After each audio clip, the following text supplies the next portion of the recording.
Oi, oi, Paulo Roque, mais uma. E aí, Mônica, tudo bem? Mais um papo Bom, de quarta contigo. mais uma. Hoje a gente tem muito assunto interessante. Nós vamos falar da declaração do ministro Gilmar Mendes, que foi uma bomba. Nós vamos falar sobre o direito de um apostador, de um consumidor com relação à telecena. Isso é algo que nos chama bastante atenção. A questão da Latam, fecha ou não fecha? A Amazônia, a diretora do INPE saiu porque denunciou?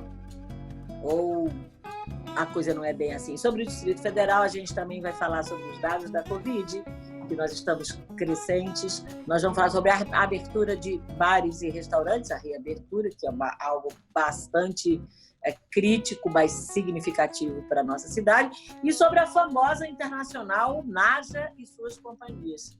Temos coisa dessa hoje, né? Muito. Vamos lá, então.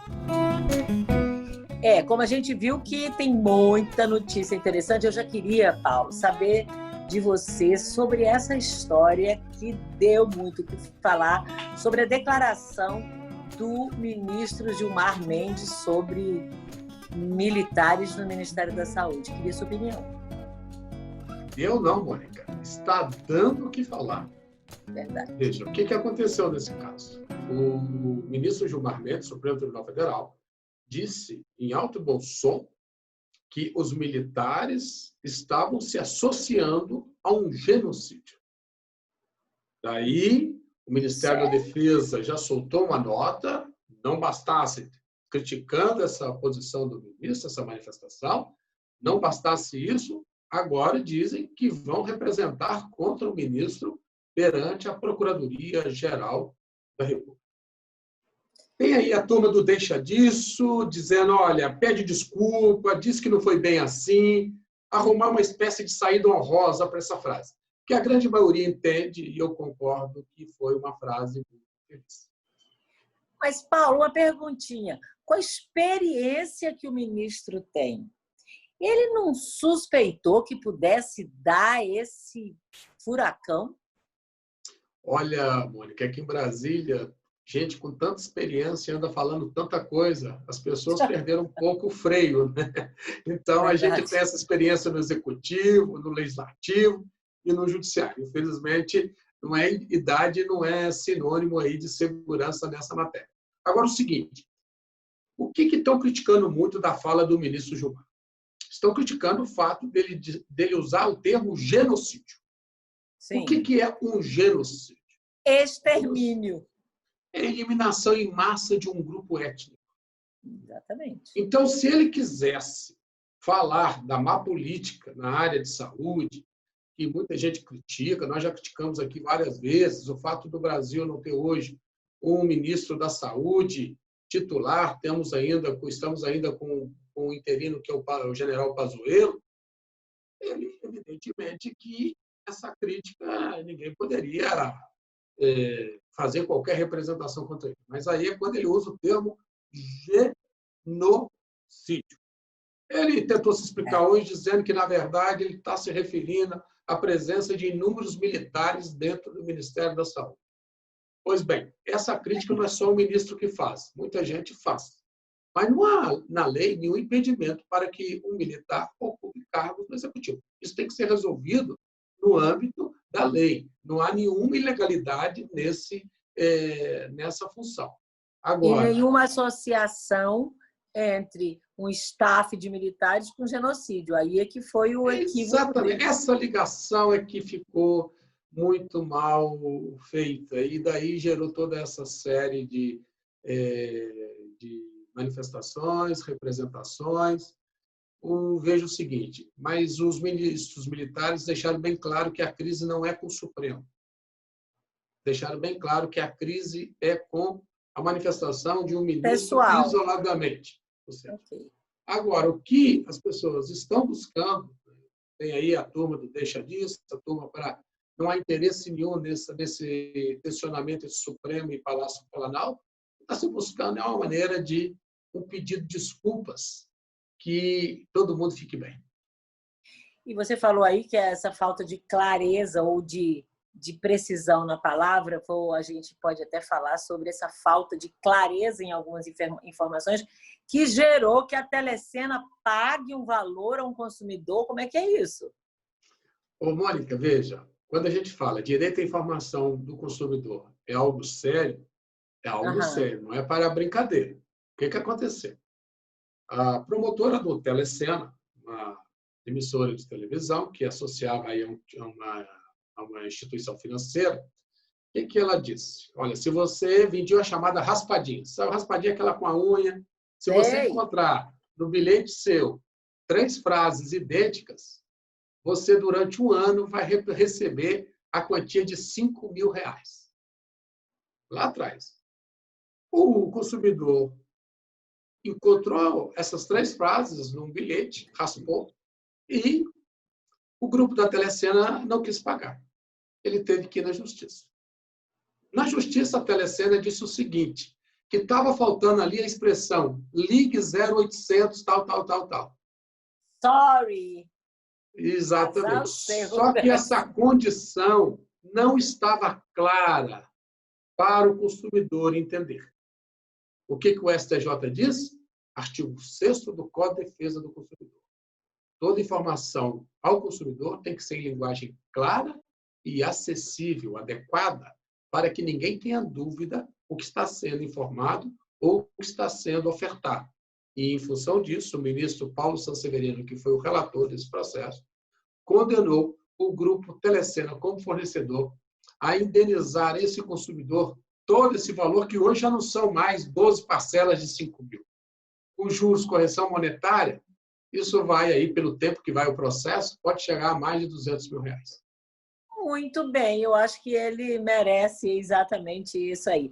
E a gente merece também a informação sobre essa questão da Latam. A gente sabe que quando há uma negociação com credores feita com a mediação da justiça, para evitar que as empresas endividadas fechem, quebrem, a Latam fez essa negociação, está fazendo com os Estados Unidos. Mas isso é um sinal de que as portas vão fechar? Olha, é sinal que ela pode entrar aqui também com pedido de recuperação judicial no Brasil. Qual é a grande pergunta que está sendo feita no momento? Por que a Latam, tendo o seu principal mercado hoje no Brasil, Sim. Por que ela entrou com ação nos Estados Unidos? Sabe por quê, Mônica? Não. Porque lá estão seus maiores credores. Os fabricantes de aeronaves, a Boeing, que você paga o chamado leasing, mês a mês. Então, lá estão os seus bancos credores. E, nesse momento, é evidente, são esses credores que podem pedir a falência de uma empresa pelo não pagamento de um débito no tempo certo. Então, para prevenir esse pagamento, e a recuperação judicial serve exatamente para isso, ela serve para quê? Tanto aqui como nos Estados Unidos.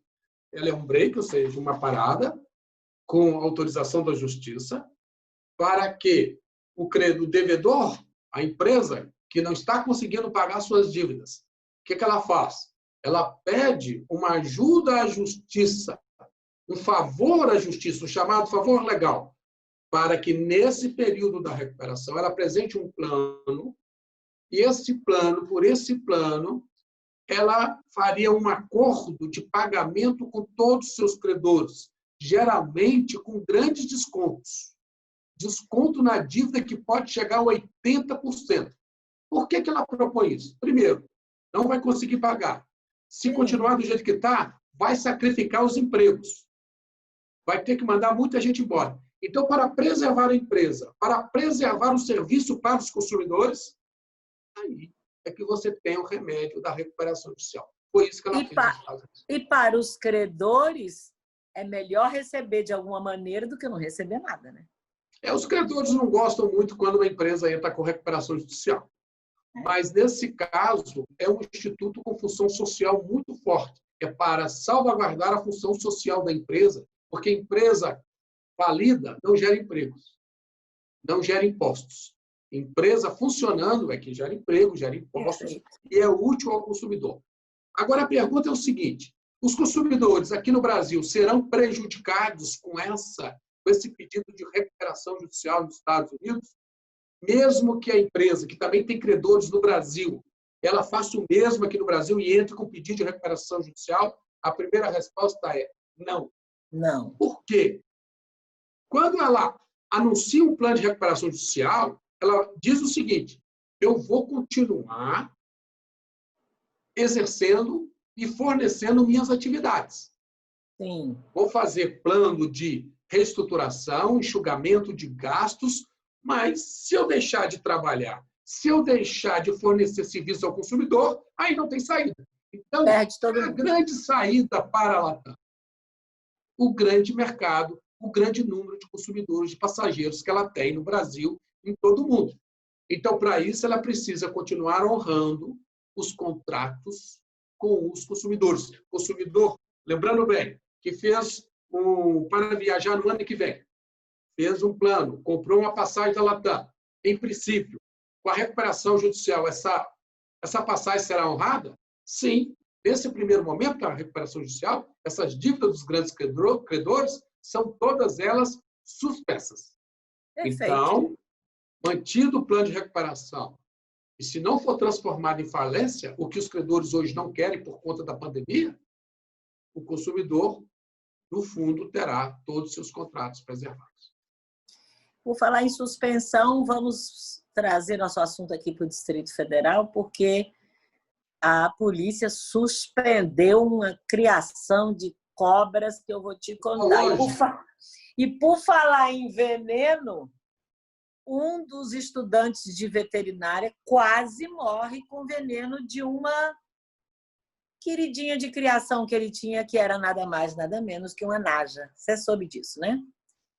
Isso, Mônica. Mexeu com toda...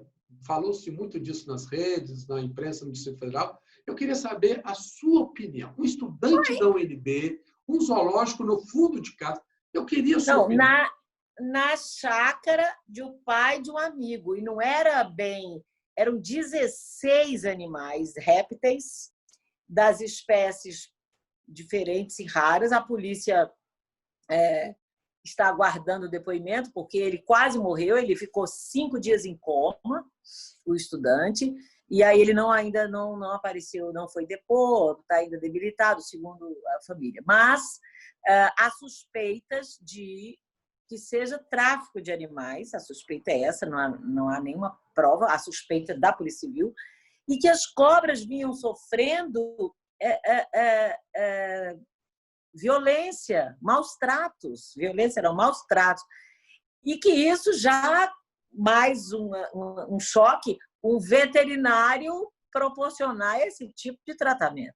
Então, a gente aguarda, isso deu repercussão mundial, e além de tubarão aqui em Brasília, né? Acharam também gente criando tubarão, não sei mais o que está faltando aqui em Brasília, né? Tá virando aqui uma... Jacaré no lago. Até o jacaré no lago era a casa dele, é o habitat dele. Agora, você tem um pequeno aquário com 2 Mas tubarões... suspeito que tem gente criando jacaré, que ele não chegou aqui voando. O pior que é que tem gente que tinha pequenininho, tchucu lá em casa, quando ele cresceu, se assustou, jogou no lago. Então, cuidado para quem mergulha lá no lago, porque isso mata, né? O jacaré mata, a picada de cobra mata. Então, o Covid, a nossa Covid aqui, que a gente está convivendo tão de perto, crescendo muito o número de infectados no Distrito Federal. Nós somos, acho que, entre os 4 estados com infectividade crescente. Isso me preocupa, a mim e a todo mundo, né? Tenho conversado muito, você sabe, da ligação que eu tenho com o pessoal da área de saúde. São 877 mortes. Nós temos quase 73 mil infectados. Então, isso... E o governador deu uma declaração verdadeira. Gente, as pessoas estão na rua. O que a gente tem que fazer é fortalecer o suporte dos hospitais. Dá conta? Com um colapso desse? Mônica, amanhã, inclusive, nessa quarta-feira, vão abrir os bares, os restaurantes. Toda a avaliação que se faz agora, ela é prejudicada porque está todo mundo errando muito. Os conservadores, aqueles que defendem com muito rigor o distanciamento já confessaram que também estão errados. E aqueles que querem relaxar demais também estão errados. Por quê? Esse vírus é um vírus muito pernicioso que ele ensina matando. A política pública de saúde, como devem ser feitos os protocolos. Neste momento, eu vejo que, com a volta, respeitando como está fazendo a Inglaterra hoje, respeitando as medidas de distanciamento, mesmo com o retorno das atividades, você pode reduzir esse impacto. Agora, o que me preocupa e preocupa a todos nós é que você tem um índice de saturação preocupante nos principais hospitais do Distrito Federal. Por um lado, a reabertura traz dados alarmantes, né? Foram 30 mil demitidos, 3 mil estabelecimentos, bares e restaurantes fechados. Isso é um prejuízo lastimável. Eu conversei agora há pouco, antes de gravar com você aqui, com um dono de um grande restaurante sofisticado, que ele vai abrir. As regras são bem duras, né, que tem que ser. Como foi feito em Londres, eu acho importante isso. Capacidade de 50% da lotação, ventilação natural, se tiver ar tem que ficar trocando filtro, 6 pessoas apenas por mesa, distanciamento entre as mesas, higienização a cada troca de mesa de pessoas, nada de guardanapos de tecido, quer dizer, isso já dá aquela queda na qualificação do restaurante mais sofisticado.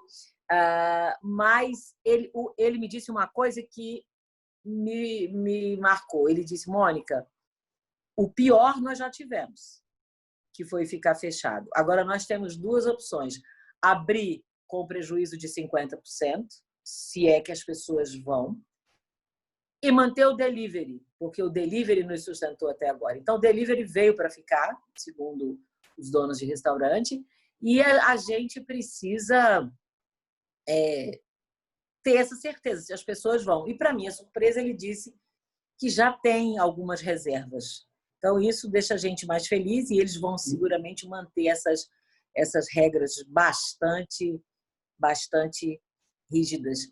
E eu estou torcendo para isso. Mas, Paulo, eu queria, no começo, ter feito uma pergunta para você sobre o que você acha.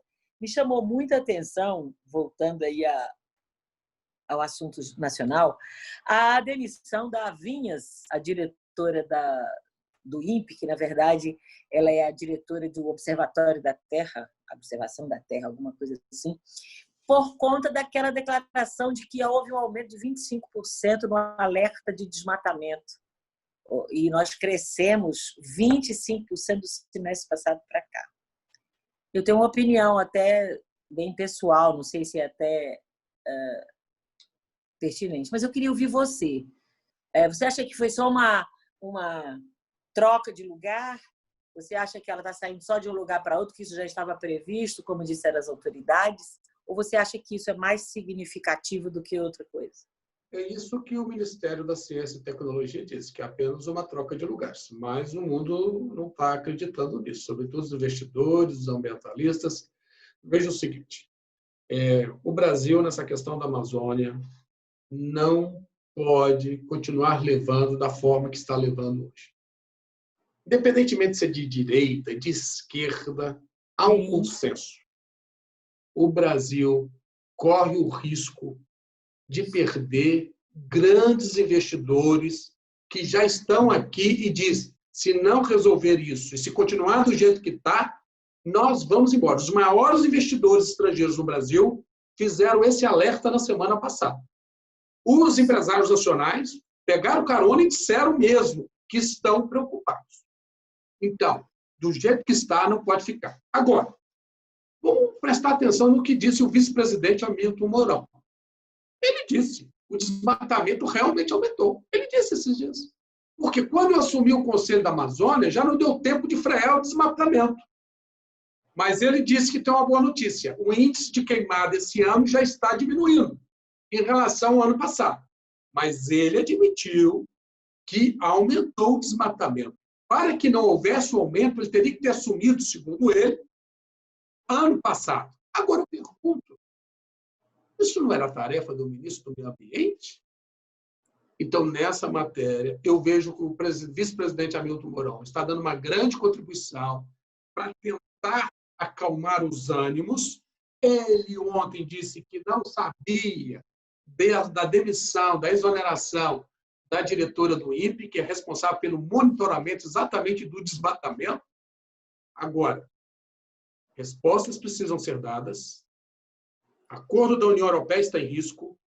Investidores estrangeiros em risco, investidores nacionais com freio de mão puxado.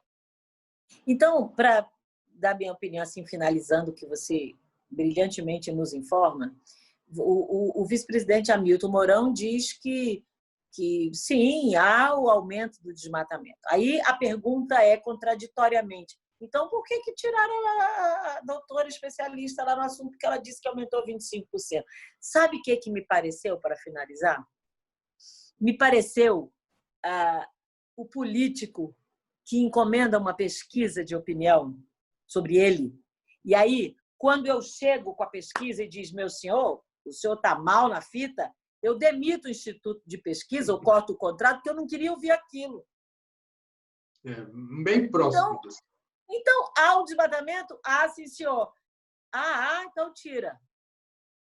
É esconder a poeira embaixo do tapete, mas o vice-presidente diz que sim. Então, o meu instituto de pesquisa está dizendo que eu sou péssimo como candidato, as pessoas não me veem como bombástico que eu sou, troca o instituto. Eu quero contratar um agora que diga que eu sou bonito, bacana, elegante, rico, simpático. E eu acho que é isso. E com esse pensamento, a gente pode ficar por aqui. Cada político no seu galho e cada político com a sua pesquisa de opinião. Porque é importante a gente se ver como a gente é, né? E juízo para todo mundo. Está faltando juízo. É preciso de juízo nesse momento. Um grande abraço. Valeu, obrigado.